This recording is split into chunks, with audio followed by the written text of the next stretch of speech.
Hey, what's up guys? Ethan Hamrick here with Would You Upon a Fish. Welcome back to the channel. Today we're going to talk about some of the best soft plastic swim baits to throw for bass during the winter and even into the early spring, so stay tuned.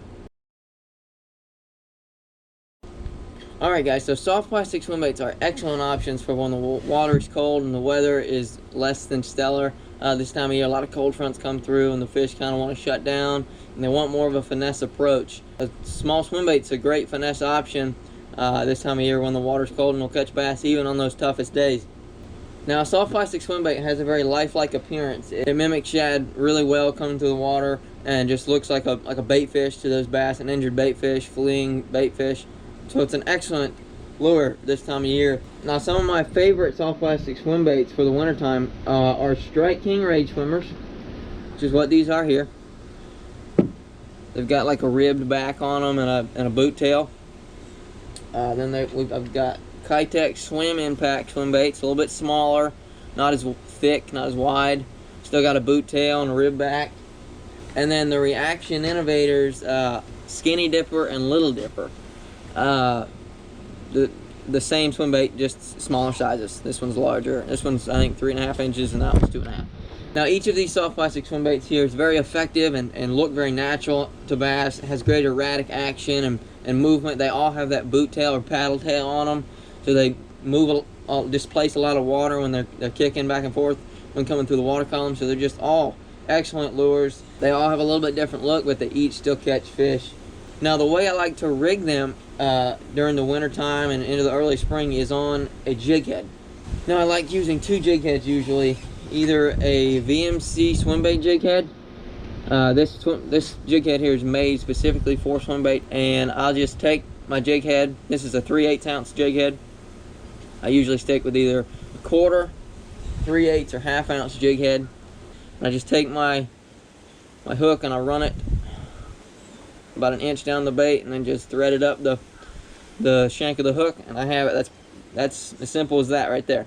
That's a Strike King Rage Swimmer in white pearl color that I put on the back of there. So that's just a deadly little combo this time of year. Now the other jig head that I like to use is the Kitech Super Round jig head.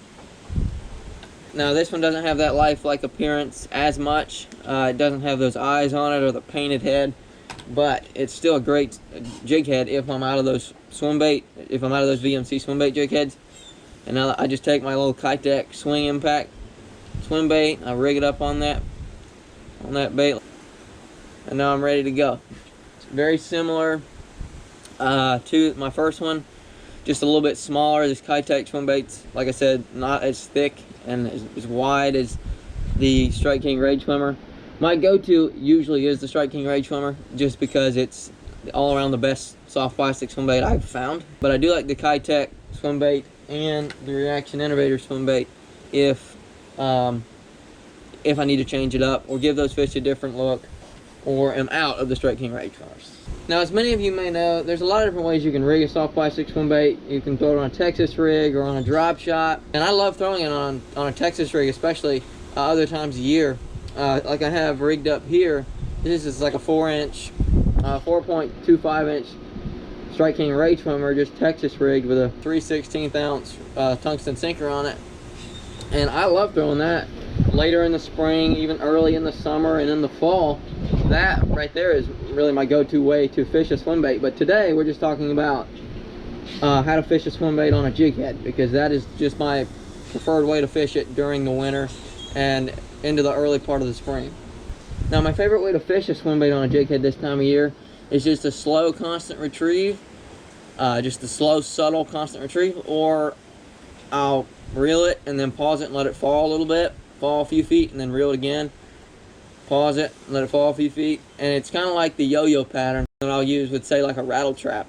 Just reel and pause, let it fall, reel, pause, let it fall, or even swipe your rod to the side. So you move the bait and then it'll fall back to the bottom or near the bottom, and then you pull your rod to the side again. And then it's just that yo-yo retrieve, getting that bait to fall to the bottom and then rise back up, looking like an injured shad or struggling shad in the water, and those fish jump all over it, because a lot of bait fish are doing that this time of year, are struggling with the water being colder. They're struggling to breathe and move as fast. So that swim bait work that way is a great imitator of those bait fish. Now, when I'm out fishing with a swim bait, when I'm out on the water fishing with a swim bait, what I'm looking for is cover. I'm looking for shoreline cover, such as wood, rock piles, boat docks, and grass, and other shoreline vegetation. Worked over the top of that cover, to the sides of the cover, yeah, even skipped underneath boat docks. This thing will excel when skipped underneath boat docks. I've caught fish that way too. So any shoreline cover vegetation is a great place to fish this swim bait around. I've also caught fish on a little swim bait on like a sandbar. If you've got fish on a sandbar like offshore somewhere, I've caught fish on a swim bait that way as well. So that's kind of what you're looking for. Shoreline cover vegetation, or even like an offshore flat or sandbar is what you're looking for when fishing with this swim bait. Also, if you see schooling fish, a lot of times I'll come across schooling fish in the winter where they're busting on the surface, or I can see them on my graph. A little swim bait like this is a great option for those schooling fish because it perfectly imitates those shad they're feeding on. Now, as far as sizes go, usually I'll stick to the smaller sizes this time of year. I don't like much more than, say, a 3.5 inch bait. I like a 2 inch bait. That's like a 2.25 Strike King Rage Swimmer. And then I also like the next size up, which is a 3.25. So anywhere in that 2 to 3.5 inch range is my preferred sizes during the winter, because the bait is a lot of times smaller, and because bass don't want to approach a bigger bait a lot of times. So that smaller bait's easier to eat. They don't have to exert as much energy to eat it. So it's just a better bet to go with those smaller swim baits this time of year. Now, as far as colors go for my swim baits this time of year, I like to stick with pretty dull colors. I like a lighter blue, and like not a super pearl white, but like a lighter white color. Sometimes I'll throw pearl white, but I like to stick with the more grayish colors. Like, see how I have that little gray color there? Because the shad are more of a dull color. They're not as bright white this time of year, so the more dull gray or even light blue colors really excel during the winter when those shad aren't as bright colored. So those are my color patterns for the winter. As far as my jig head sizes go, like I mentioned, I like to stick with either a 1/4 ounce, 3/8 ounce, or 1/2 ounce jig head size. Those are just my preferred sizes. You can go bigger or smaller, but one of those three sizes always tends to work, depending on what depth I'm fishing. If I'm fishing a little bit deeper, I'll go to 1/2 ounce, and if I'm fishing shallower, I'll use a 1/4 or 3/8 ounce jig head. Now, as far as my rod selection for these swim baits that I'm going to use during the winter time, I prefer a spinning rod most of the time. A lot of the swim baits I'm going to be throwing are lighter, so spinning gear is going to allow me to throw those baits further and not backlash as often. This is just a 7-foot rod with a 200 size reel. 200 to 300 size reel is usually what I use.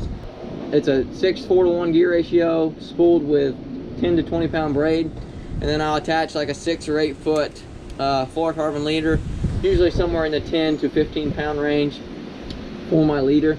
And that spinning setup I use for a lot of different things. I've mentioned that before. I use it for wacky rigging and Nico rigging my Syncos.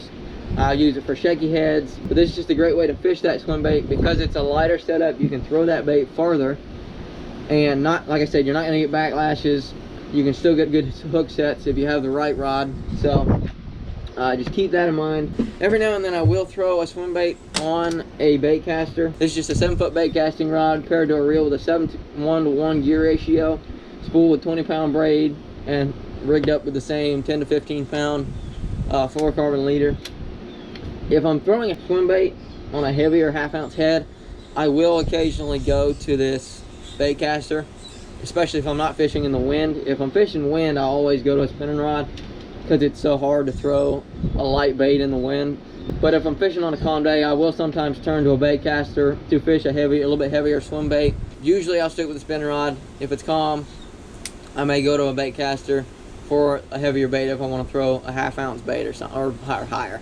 Alright guys, thank you so much for watching this video. I hope these tips on soft plastic swim baits help you the next time you're out on the water this winter, or even into the early spring. As the water is still pretty chilly, bass still are pretty lethargic in a lot of places. A finesse swim bait, a small swim bait, is a great option this time of year. So just give these tips a try the next time you're out on the water. If you're interested in reading more in-depth tactics and fishing tips, head over to our website at witchuponafish.com, where you'll find helpful articles for bass fishing along with a lot of saltwater species. If you enjoyed this video, please be sure to smash that like button, subscribe to our channel up in this corner, check out our last video in this corner, and there'll be a lot more exciting and helpful fishing videos headed your way. We'll talk to you soon.